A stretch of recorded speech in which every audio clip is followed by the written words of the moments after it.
I've gotten some good time behind the wheel of this 2023 Nissan Frontier, and although I'm not a huge fan of mid-size pickup trucks because I've never done videos on them, I do recommend this truck.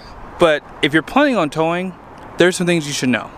One thing I've never understood about manufacturers is this truck has a tow mode.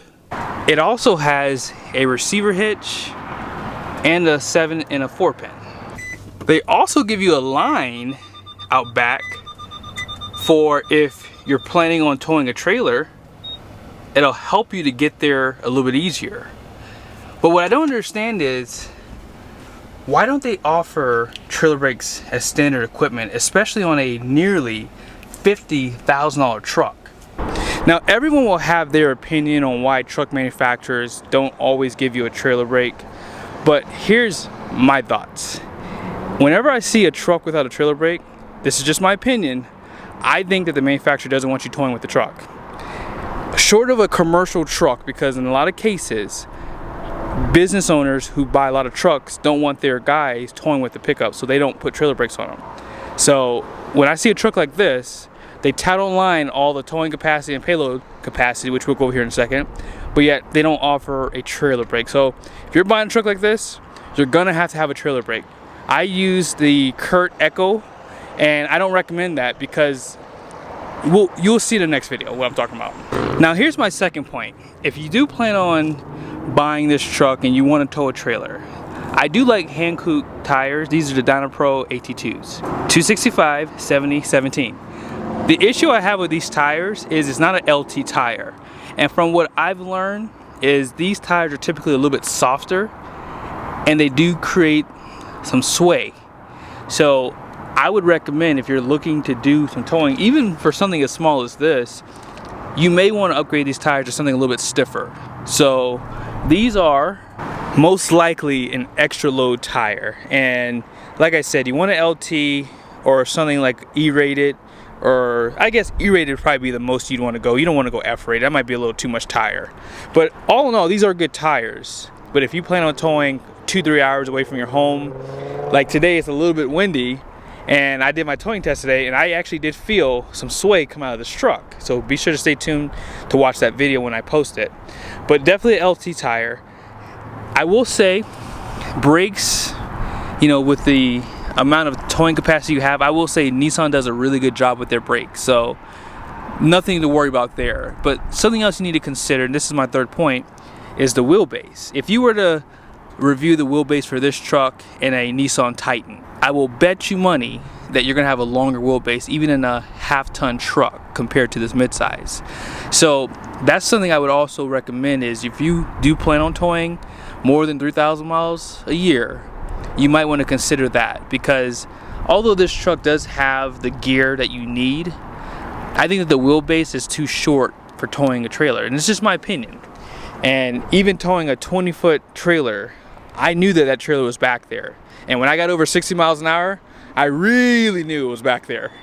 But don't get me wrong, Nissan trucks are pretty overbuilt. You see that axle back there? I think you can kind of see it. That axle is a Dana axle, and I believe it's a 3.692. They always have some weird axle ratios out back, but yeah, I think it's like a 3.692 out back. And this goes to show you that it's an overbuilt truck, and it has a 9-speed transmission. I believe the Titans have a 9-speed transmission as well, and they could be pretty close to the same thing. So overbuilt truck is what Nissan's, you know, used to doing there. Now let's talk about your trim levels. If you're looking to tow a trailer with a mid-size truck, you probably are going to skip this Pro 4X, and here's why. I don't know if you guys can see, but there's some yellow and blue there. This truck does have Bilstein shocks, and because this is an off-road pickup, the suspension is typically going to be a little softer, because softer suspension going off-road is just a lot better. Gives you better control, and those shocks are meant for compressing under load when you're going rock climbing or something like that.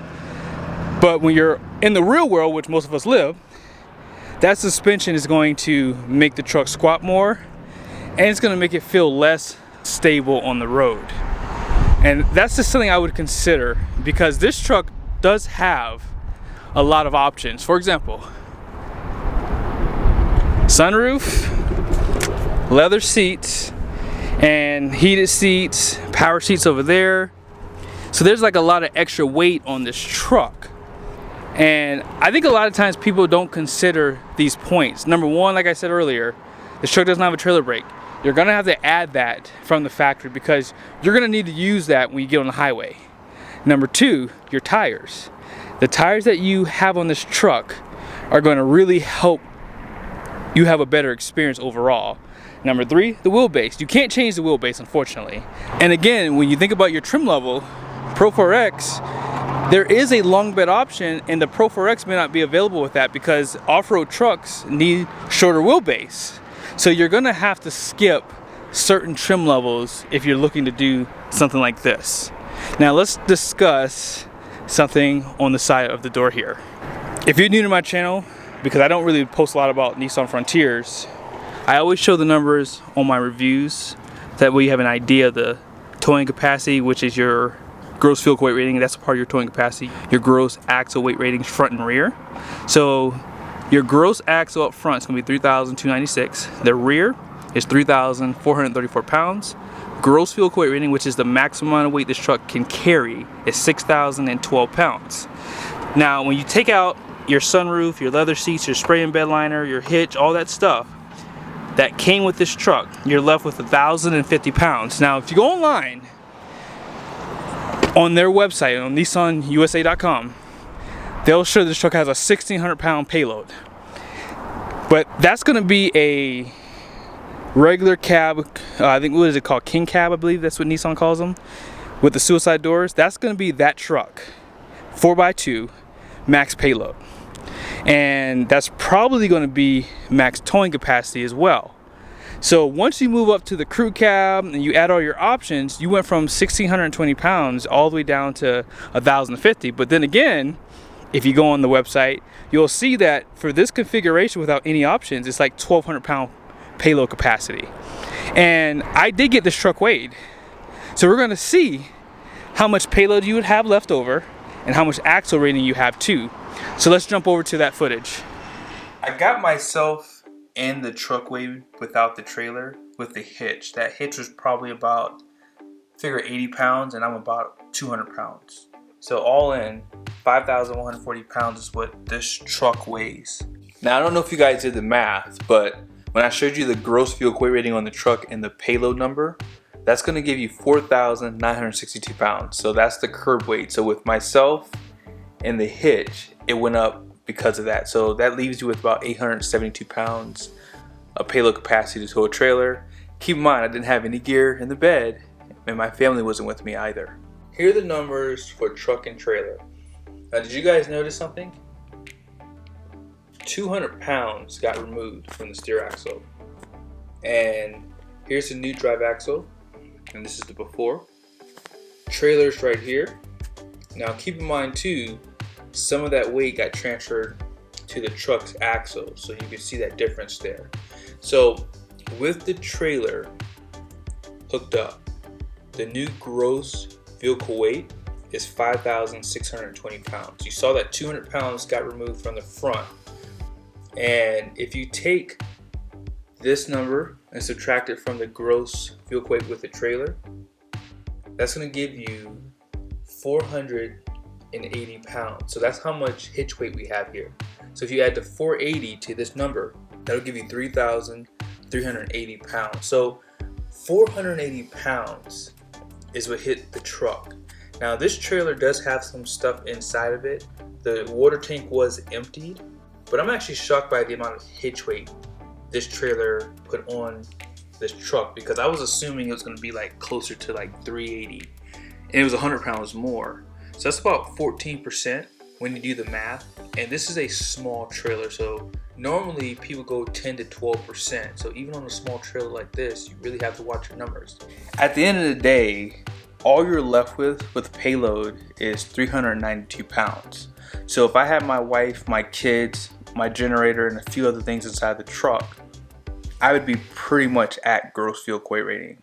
So with a truck like this, with a small trailer like this, you can get pretty close on the numbers. But I hope you guys liked the video. This truck is available at Larry H. Miller if you are in the market, and it has low miles on it. And I think that this is a perfect truck for someone who does tow occasionally, but not often. Like maybe a few hundred miles a year, maybe a couple hours from the house. That's probably the most I would go. But great color, great options, and it's a really cool truck. See you guys in the next video.